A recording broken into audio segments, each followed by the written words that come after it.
देखो कोई भी आर रिएक्टेंट्स है, वो हमें कुछ पी प्रोडक्ट दे रहे हैं। तो ठीक है, ये एक मान लो कि ज़ीरो ऑर्डर रिएक्शन है, क्योंकि हम ज़ीरो ऑर्डर रिएक्शन के बारे में पढ़ रहे हैं। तो ज़ीरो ऑर्डर रिएक्शन है, ठीक।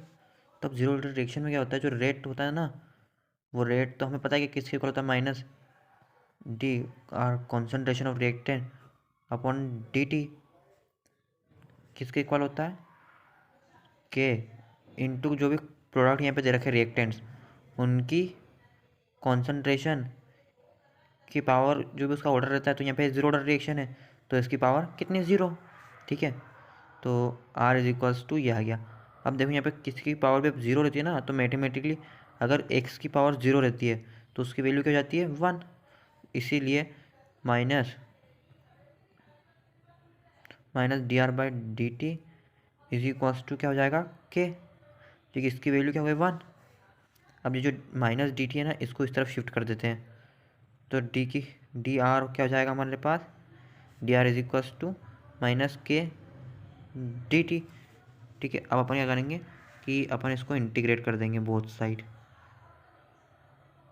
ठीक है। इंटीग्रेशन करने पे क्या आया कि इंटीग्रेशन कर देंगे तो ये डी आर क्या बन जाएगा, आर, और माइनस के डी टी क्या बन जाएगा, माइनस के टी प्लस कांस्टेंट लग जाएगा, जिसको या तो हम सी लिख सकते हैं, फिर आई, कुछ लोग सी लिखते हैं, कुछ लोग आई लिखते हैं। पर एनसीईआरटी में आई दिया तो हम इसको आई लिख देते हैं। तो अब देखो, अब एक अपन स्टैंडर्ड कंडीशन मानते हैं कि ये स्टैंडर्ड कंडीशन मान लेते हैं अपन कि मान लो टाइम जो है, इनिशियल टाइम, अभी रिएक्शन कुछ स्टार्ट नहीं हुई तो टाइम टी ज़ीरो रहेगा। और जब रिएक्शन स्टार्ट नहीं हुई है तो जो रिएक्टेंट की कॉन्सेंट्रेशन है वो क्या हो जाएगी, मैक्सिमम, यानी कि आर नोट। और आर नोट ही क्या, इनिशियल कॉन्सेंट्रेशन, आर नोट।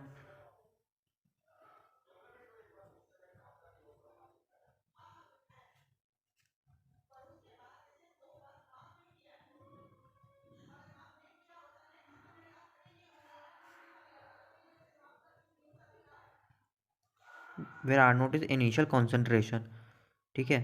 तो जब ये वैल्यूज़ अपन पुटिंग करेंगे इस इक्वेशन को, इक्वेशन नंबर ए नाम देते हैं।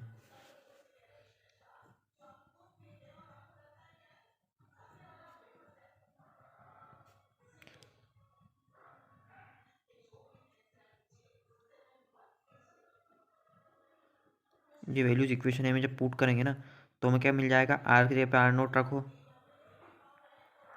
Minus K into zero plus I. तो यहाँ से मिल जाएगा I is equals to R naught. और जो I is equals to R naught आया है ना, इसको मैं नाम ले देता हूँ B, from equation A and B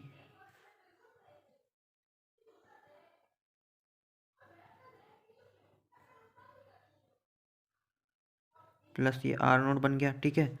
अब क्या करेंगे कि इसको तुम नेक्स्ट पेज पे आ जाओ, यहाँ पे कि हमारे पास आया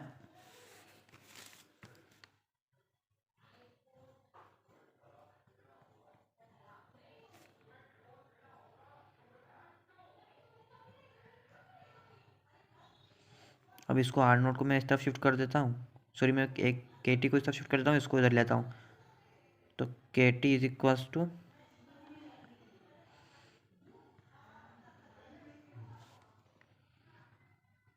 और इसको टी को जब वन पहुँचा देंगे तो टी इज इक्वल्स,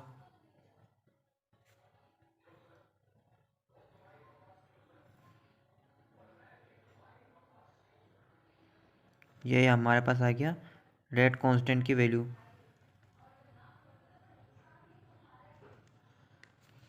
ठीक है। तो ये हमारे पास के की वैल्यू आ गई रेट कांस्टेंट की। ये हो गया हमारे पास फर्स्ट ऑर्डर रिएक्शन। अब इसके लिए हम हाफ लाइफ पीरियड भी निकाल लेते हैं।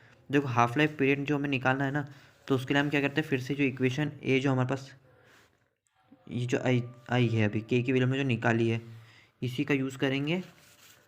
तो देखो यहाँ से के है ना, इसकी वैल्यू देखो यहाँ पे, इधर हाफ लाइफ निकालते हैं, हाफ लाइफ। अब जब किसी भी हम हाफ लाइफ बोल रहे हैं, मतलब टाइम पीरियड क्या हो गया, हाफ।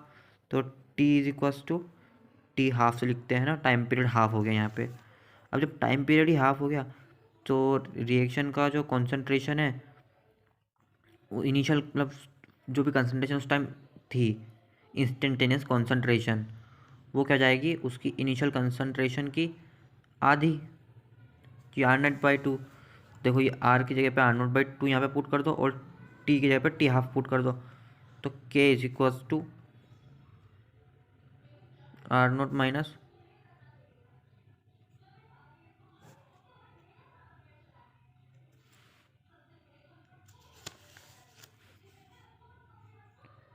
और उसका एलसीएम लेंगे तो ये two R naught minus R by two हो जाएगा। ठीक है,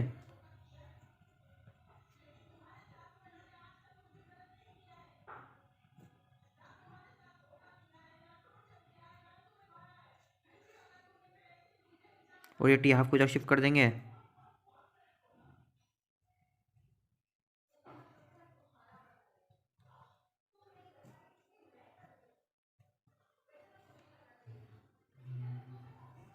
ये हमारे पास हाफ लाइफ पीरियड आ गया।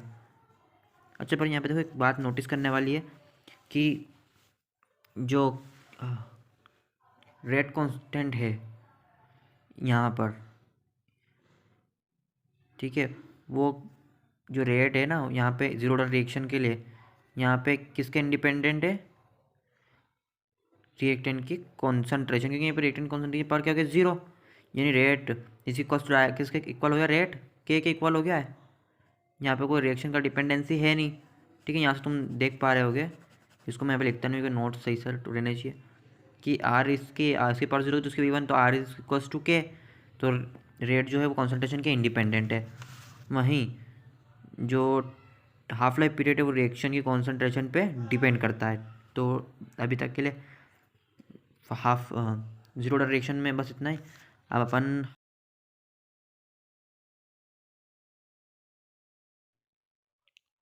फर्स्ट ऑर्डर रिएक्शन, तो फर्स्ट ऑर्डर रिएक्शन में क्या होता है कि मान लो कोई भी आर रिएक्टेंट है, वो कुछ भी प्रोडक्ट हमें दे रहा है।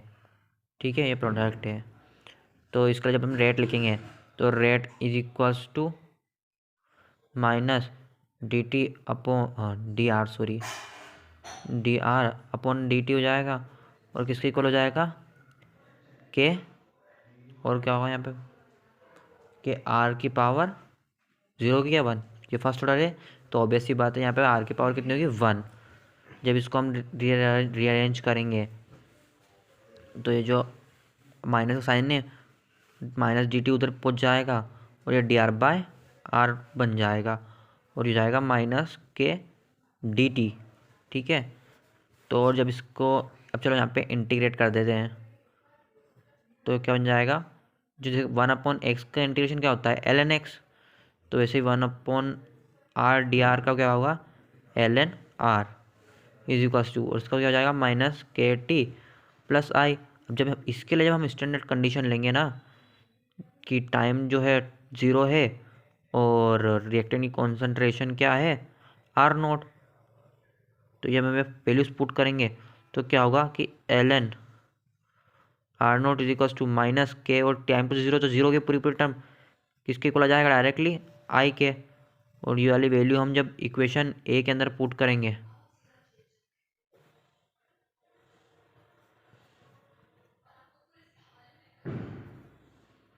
On putting in equation A हमें क्या मिल जाएगा, L N R is equals to minus के T plus L N R note.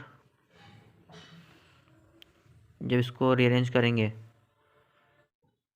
देखो जो L N R naught, sorry L N R is equals to minus के T plus R L N R naught, ये जो equation है ना ये काफ़ी इंपॉर्टेंट इक्वेशन है, इससे हम कई सारे डेरिवेशन कर सकते हैं, चार डेरिवेशन है टोटल ओवर, एक तो हाफ लाइफ पीरियड और खुद तीन इसके ही।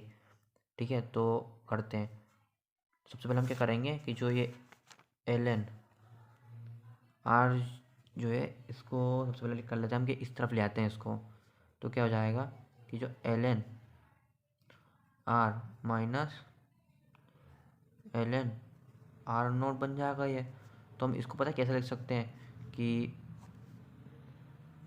L N R by R naught, log की प्रॉपर्टी से इज इक्वल्स टू माइनस के टी, इधर साइड में लिख दिया, रफ वर्क मत तुम्हें, ठीक है। अब इसका जब हम एंटी लॉग लेंगे ना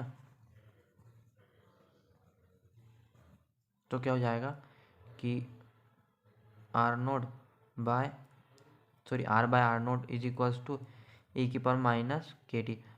किसी का भी मान लो एक्स है तो उसको तुम अगर एंटी लॉग लोगे ना तो क्या बन जाएगा ई की पावर एक्स। इसी तरह से ये माइनस के टी का एंटी लॉग लिया तो ये बन गया ई की पावर माइनस के टी, और इसको थोड़ा सा रीअरेंज करके हम लिख सकते हैं कि R is equals to R naught into A की पावर माइनस के टी।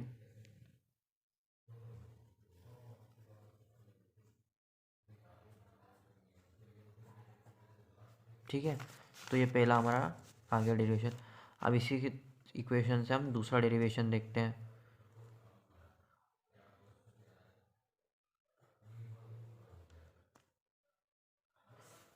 ठीक, तो अब क्या करते हैं, मान लो हमको उन्होंने एक क्वेश्चन आ गया कि जिसमें हमें कुछ टाइम दिया हुआ है कि टाइम t1 पे जो रिएक्टेंट है ना उसकी कॉन्सेंट्रेशन r1 है, और टाइम t2 पे रिएक्टेंट की कॉन्सेंट्रेशन r2 है। तो इसके लिए तुम रेट के फाइंड करके बताओ, रेट कांस्टेंट की वैल्यू फाइंड करके बताओ। तो क्या करेंगे हम कि इन दोनों के लिए एक इस तरह इस फॉर्मेट में इक्वेशन को लिखेंगे। तो क्या हो जाएगा, L N R one is equals to minus के T one plus L N R naught, तो आर नोट ही रहेगा क्योंकि स्टैंडर्ड है, अब रिएक्टेंट की इनिशियल कॉन्सेंट्रेशन है। और similarly L N R two is equals to minus के T two plus L N R naught. इसको हमने दिया इक्वेशन फर्स्ट, इसको हम दिया इक्वेशन सेकंड। अब फर्स्ट जैसे इक्वेशन सेकंड में से फर्स्ट माइनस सेकंड करेंगे तो क्या हो जाएगा कि l N R one minus l N R two हो जाएगा। तो क्या बन जाएगा, एल एन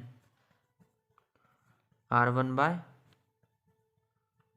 आर टू, और जो है माइनस के टी वन है माइनस माइनस के टी टू हो जाएगा, है ना। टी माइनस के टी वन में से माइनस के टी टू कर देंगे तो माइनस माइनस क्या हो जाएगा यहाँ पे प्लस, और जो एल एन आर नोट है ये एल एन आर नोट अपने आपस में कैंसिल हो जाएंगे।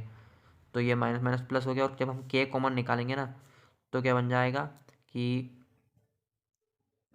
के टी टू माइनस के टी वन बन जाएगा, और इसमें से अपन के कॉमन निकाल लेंगे तो क्या बन जाएगा, L N R one by R two is equals to के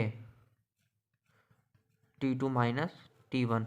और इसको अपन ऐसे भी लिख सकते हैं कि k equals to one upon t two minus T one l N R one by R to.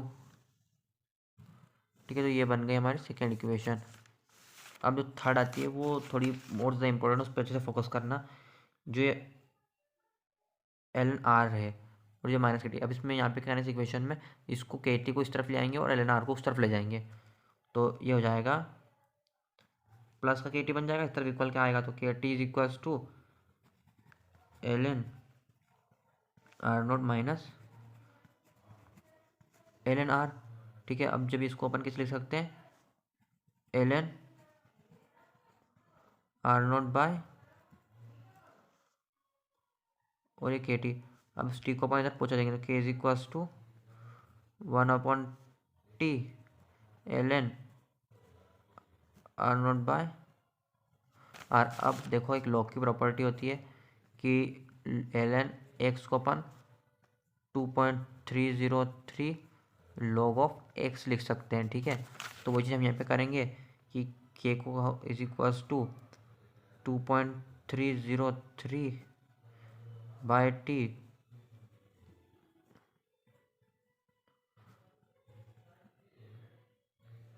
Log R naught by R. तो ये आ गया हमारे पास थर्ड डेरिवेशन। अब इसी डेरिवेशन से पता यूज़ क्या, अपन हाफ लाइफ पीरियड फाइंड भी कर सकते हैं। जो हाफ लाइफ पीरियड होता है ना, हाफ लाइफ में क्या होता है कि जो टाइम होता है उसकी टाइम क्या हो जाता है, टी हाफ हो जाता है वो, और जो रिएक्टेंट कॉन्सेंट्रेशन क्या हो जाती है, R0/2, R0/2, sorry sorry sorry sorry. तो ये पहले से हम इसमें पुट कर देंगे, इसमें इसको इक्वेशन ए नाम दे दो यार यहाँ पे भी, या फिर एक्स नाम दे दो इक्वेशन, तो इक्वेशन एक्स में पुट कर देंगे। तो k is equals to 2.303 t half log R0/2। तो ये R0 तो R0 कैंसिल हो जाए, जो टू ऊपर जाएगा तो ये क्या बन जाएगा, log 2 बन जाएगा ये।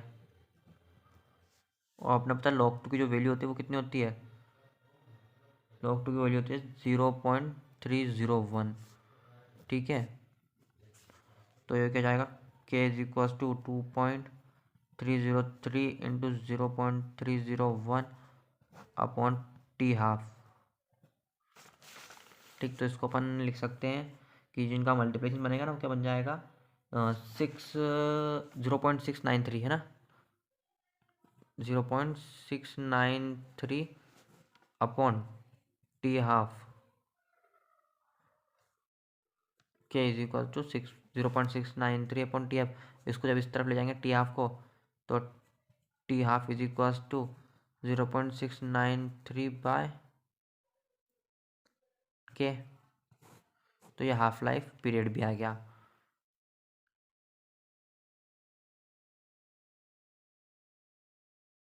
तो तुम लोगों को रेनियस इक्वेशन की पूरी थ्योरी तुम्हारी वीडियो में मिल गई होगी। तो अब यहाँ पे के रेनियस इक्वेशन क्या होती है, के इज इक्वल्स टू ए की पावर माइनस ए अपॉन आर टी, जो कि के होता है रेट ऑफ केमिकल रिएक्शन, ए होता है रेजिस्टेंस फैक्टर, ई होता है एक्टिवेशन एनर्जी, आर होता है कांस्टेंट, और टी होता है टेम्परेचर। तो जब इनका अपन इसका जो लॉग ले लेते हैं अपन, तो log K is equals to L N A की power minus E upon R T हो जाता है। और जब लॉग एम इंटू एन की प्रॉपर्टी लगाते हैं तो हम log M plus log N, और फिर log K L N sorry L N K is equal to L N A minus E L N E जो होता है उसकी वैल्यू 1 होती है, यानी एल एन ई एक्स जो होता है ना उसकी वैल्यू एक्स होती है, तो minus E a upon R T हो जाएगा। और इसका जब एंटी लॉग लेंगे, सॉरी लॉग की जो वैल्यू रहती है ना, log l N x is equal to 2.303 of log x, तो वही चीज़ पुट करेंगे तो ये हो जाएगा ऐसे 2.3003 लॉग ए बन जाएगा। ठीक, on dividing both side by 2.303 log k is equal to log a minus E a upon 2.303 R T. ठीक, ये हो गया अरेनियस इक्वेशन यहाँ पे कंप्लीट। देखो जब हमारे को जो ये log k और ये जो आया है log k is equal to log a minus E upon 2.3, जब इसको अपन स्ट्रेट लाइन की इक्वेशन से कंपेयर करते तो हमें ये ग्राफ मिलता है। उसकी एप्लीकेशन तुम लोग ये पढ़ लेना वीडियो पॉज करके। अब नेक्स्ट टॉपिक आता है हमारे पास एक्टिवेशन एनर्जी। तो एक्टिवेशन एनर्जी वो एनर्जी होती है, देखो ये ग्राफ है ना, इसमें मान लो कोई भी ये जो डेल एच है वो इस डेल एच से यहाँ पे ख़त्म हो रहा है डेल एच। अब डेल एच से एनर्जी बैरियर तक पहुँचाने के लिए, यानी रिएक्टेंट की ये कुछ रिएक्ट एनर्जी थी, अब इस रिएक्टेंट की जब एनर्जी को हम रिएक्शन करवाने का इंक्रीज़ करेंगे तो हमें ये जो एनर्जी देनी पड़ेगी ना, उसको रिएक्ट करवाने के लिए उसको ही हम एक्टिवेशन एनर्जी बोलते हैं। तो उसकी डेफिनेशन तुम यहाँ से पढ़ सकते हो। ठीक, और अब थ्रेशोल्ड एनर्जी क्या होती है कि जो एक्टिवेशन एनर्जी हुई ना, या जो हमने रिएक्टेंट को रिएक्ट करवाने के लिए एनर्जी थी इसका, और जो डेल एच है इसका सम, यानी टोटल एनर्जी, उसको बोलते हैं थ्रेशोल्ड एनर्जी। ठीक, उसके बाद तो इन दोनों के बीच का रिलेशन है, तुम लोग ये थ्योरी पढ़ लेना। देखो इनमें कुछ ज़्यादा बताने का नहीं कि, ठीक है, तो बस यहाँ तक तुम थ्योरी पढ़ लेना।